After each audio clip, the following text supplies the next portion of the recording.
Hi everyone, it's Dara. Thanks for clicking on my video. I just finished making these little teeny tiny quilts to hang up on the wall in my sewing area. And I was inspired by another YouTuber. Her handle is the 4 a.m. Quilter. And she made a little tiny quilt for a little spot on her staircase. And it was so cute. And these are nothing like hers, but still, it's the idea of a tiny quilt is so much fun. So I made a video about it. And if you'd like to see how I did my tiny quilt, please keep watching and I'll show you. So these little frame things are left over from when my youngest had their dorm room. I got them at Walmart. They're just little cheapies and I really love them. They're really cute, but I don't want the navy and white color scheme. So I hung on to them, and today I want to make like little inserts to just cover up and still be able to use it. So I have my bowl here, and that fits over both of these end designs, but well, it might do that one too. And for my fabric, I have this piece of a blind that was in my daughter's room and the mechanism broke. So I saved the fabric. I think it's really pretty brocade. And I've got my old Creative Memories punch. So I punched myself out some hexagons to use just to see if the scale would be okay, and I think it'll be okay.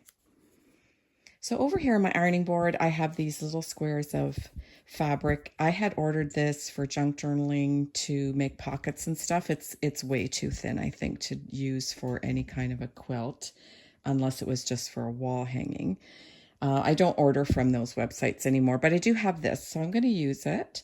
And I'm thinking I'll use this yellow scrap for the center, and then I'll make a variety of petals for the grandmother's garden.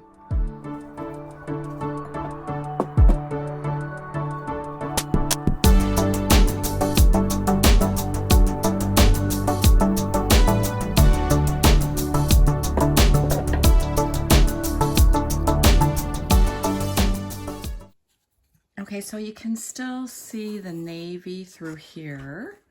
So I do have some interfacing on hand, so let me see if that's gonna be better.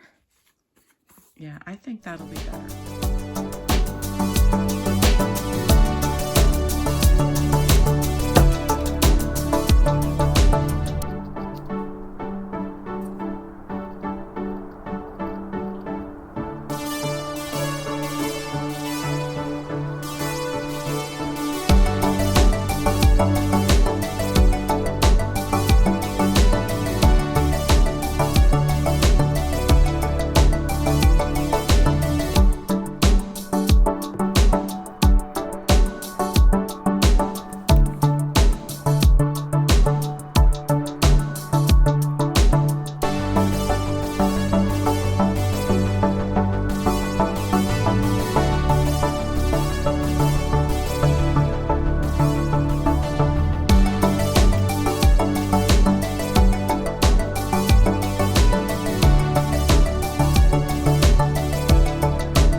All right, so that's what I have so far.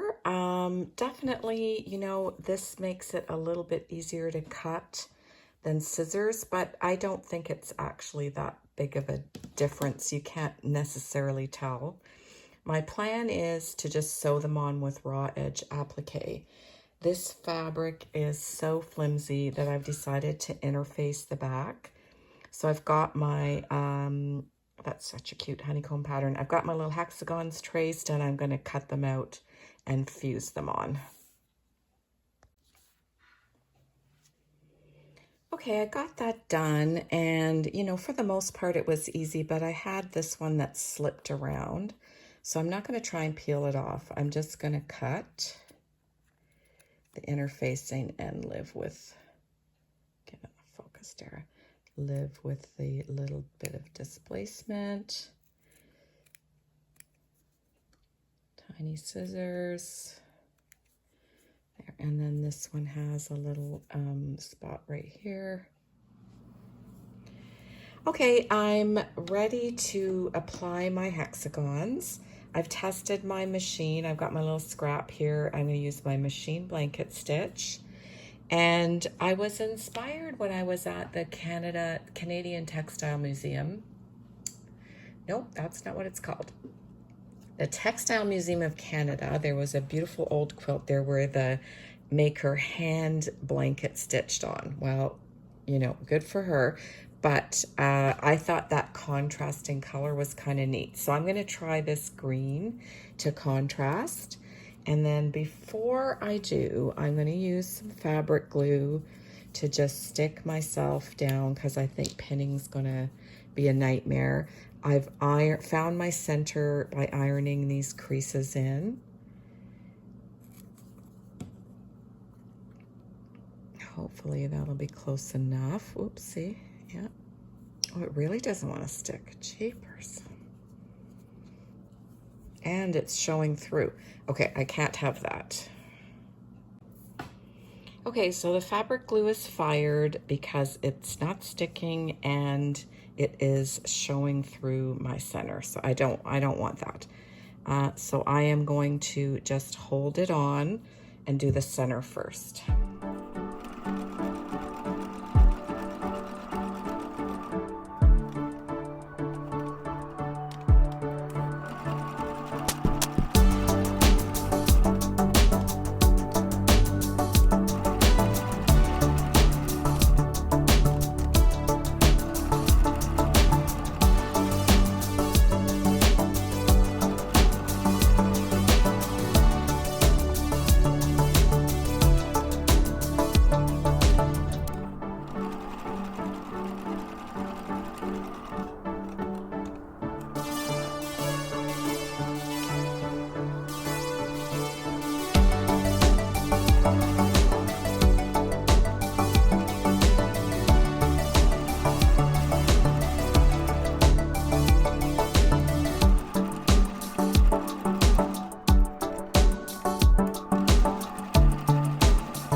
All right, I'm done using my machine blanket stitch to applique these little hexagons on.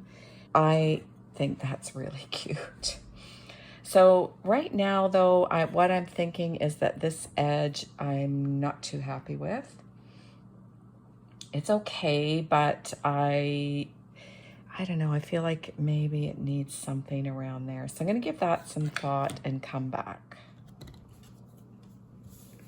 So I thought about doing a very narrow binding in the yellow, which I think would be all right and it would make it look more finished.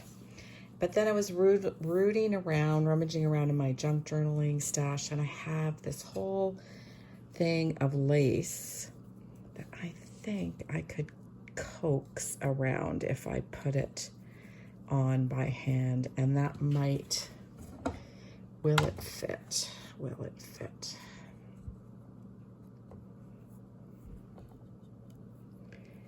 Yeah, it would just fit inside the frame. So I'm gonna base that on by hand and see what it looks like.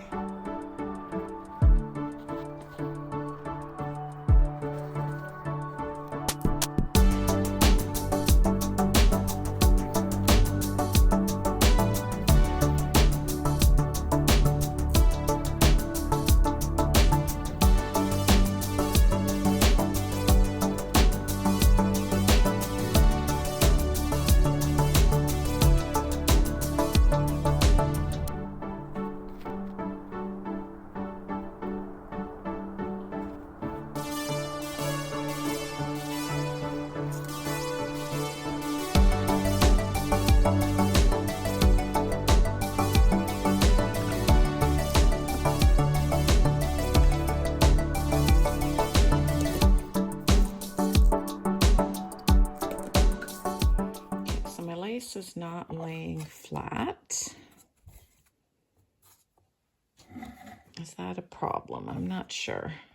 I don't think I love it like that. What if I wrap it?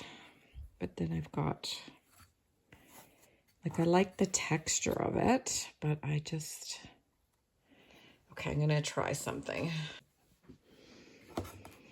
Okay, so what I did is I went between each one of these scallops and I just snipped to the stitching, and that was just enough, I think, to make it lay flatter. Yay! Okay, it's so cute. I love it. All right, now I gotta fix it down to this thing. Okay, I'm gonna use this to stick it down.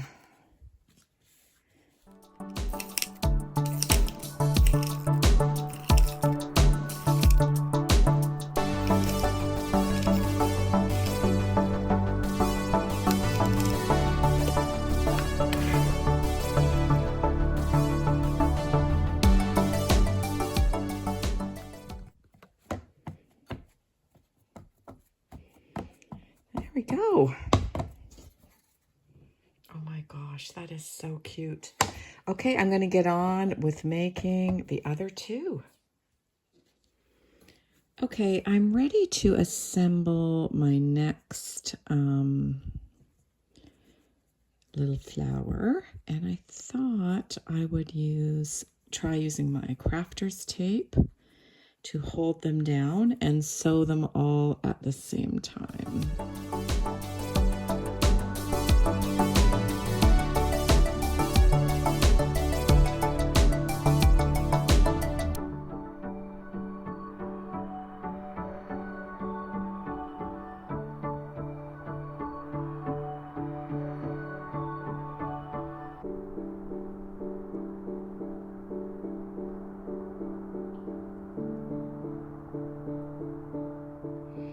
Okay, that went really quickly. So it also goes faster when I'm not filming it because I can see what I'm doing better. But I did one big row around the outside and then one around the inside of the yellow.